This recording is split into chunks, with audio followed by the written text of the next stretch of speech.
तर काश्मीरच्या पहलगाममध्ये झालेल्या दहशतवादी हल्ल्यात महाराष्ट्रातल्या 6 पर्यटकांचा मृत्यू झालाय। संजय लेले, अतुल मोने, हेमंत जोशी हे डोंबिवलीचे रहिवासी होते, तर दुसरीकडे कौस्तुभ गणबोटे, संतोष जगदाळे या पुण्यातल्या रहिवाशांचाही मृत्यू झालाय। तर पनवेलच्या दिलीप देसले यांना देखील प्राण गमवावे लागलेत। या हल्ल्यामध्ये महाराष्ट्रातले काही पर्यटक जखमीही झाले। पुण्यातल्या कर्वेनगरमधले काही रहिवासी काश्मीरमध्ये फिरायला गेलेले होते। यावेळेला हा हल्ला झाला आणि पनवेलमध्ये राहणारे माणिक पटेल आणि एस भालचंद्र राव हे देखील यावेळी जखमी झाले। तर नागपूरमध्ये सुद्धा पर्यटक जे आहेत ही घटना घडताच धावले आणि यातील 3 जण जे आहेत ते सुखरूप आहेत। आई वडील मुलगा असे हे 3 जण होते। ते सध्या बचावल्याची माहिती मिळते, मात्र दऱ्यांमधनं उड्या मारताना एकाचा पाय फ्रॅक्चर झाल्याची माहिती आहे। महाराष्ट्रातील 6 पर्यटकांवरती हा काळाचा घाल आलेला आहे, मृत्यू झालेला आहे। भ्याड हल्ल्यामध्ये संजय लेले डोंबिवलीचे रहिवासी होते, अतुल मोने हे डोंबिवलीचे होते, हेमंत जोशी डोंबिवलीत राहणारे होते, दिलीप देसले हे देखील पनवेलचे रहिवासी होते, पुण्यातील कौस्तुभ गणबोटे यांनाही आपला प्राण गमवावा लागलाय। पुण्यातलेच संतोष जगदाळे यांनाही आपला जीव गमवावा लागलाय। अतिशय भ्याड स्वरूपाचा हा हल्ला झालाय, ज्यात महाराष्ट्रातील 6 पर्यटकांना आपला जीव गमवावा लागलाय। जे झालं त्यात माझे लहान दीर संतोष जगदाळे आणि त्यांची बायको आणि मुलगी होती। तर दुःखद असं की माझे ते दीर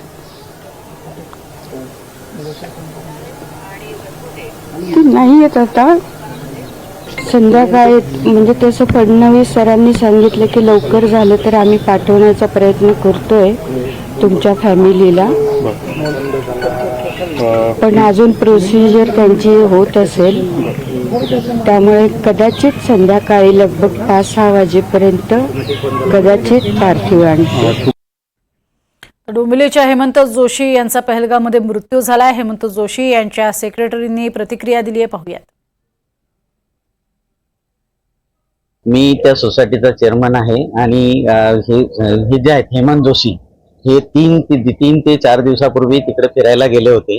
त्यांची मिसेस मोनिका आणि मुलगा ध्रुव आणि त्यांच्याबरोबर बाकीचे त्यांचे मित्र कंपनी होते, तर तिकडे फिरायला गेले एवढं मला माहित होतं। बाकी नंतर आज हे कळालं तिथे समथिंग काहीतरी झालं म्हणून असतं। तिकडे गेल्यानंतर जाण्याच्या अगोदर झालं होतं, तिथे पहलगामला फिरण्याच्या अगोदर ते आम्ही जातोय म्हणून 8 दिवस जातोय, पुढच्या रविवारला आम्ही परत येऊ।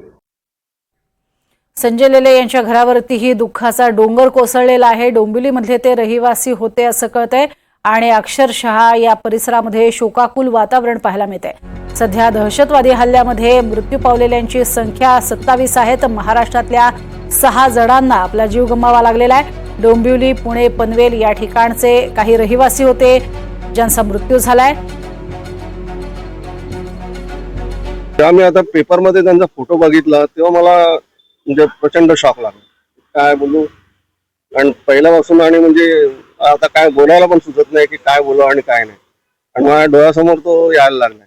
आणि कसं आहे की त्याचा म्हणजे तो झाला, त्याची बहीण, त्यांचे भाऊजी म्हणजे शिवसेनेचे उपजिल्हा प्रमुख राजेश कदम, सगळं म्हणजे चांगला परिचय। आणि ते लहानपणापासून त्यांची समोरची बिल्डिंग जी आहे ते त्यांची चौथी जागा।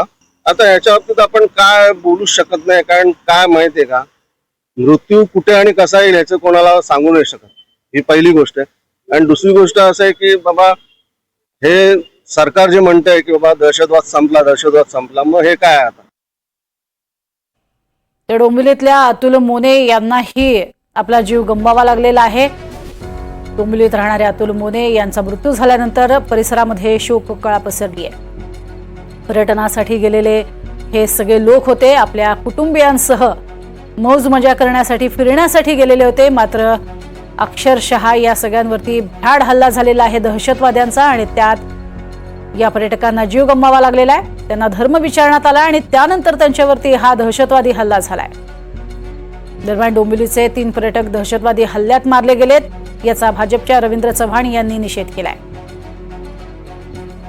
तर काश्मीरमध्ये झालेला जो अतिरेकी हल्ला आहे हा अत्यंत भ्याड हल्ला आहे आणि यामध्ये जे मृत्युमुखी पडले ते सर्व कुटुंब निष्पाप अशी कुटुंब आहेत जी पर्यटनासाठी काश्मीरमध्ये गेली होती.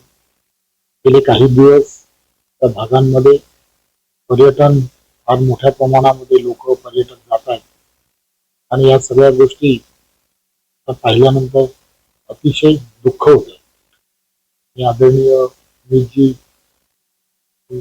पूर्ण टीम भारत सरकारला एवढंच सांगेन की ज्यांनी कोणी हा भ्याड हल्ला केला त्या सर्वांना लवकरात लवकर शिक्षा झाली पाहिजे.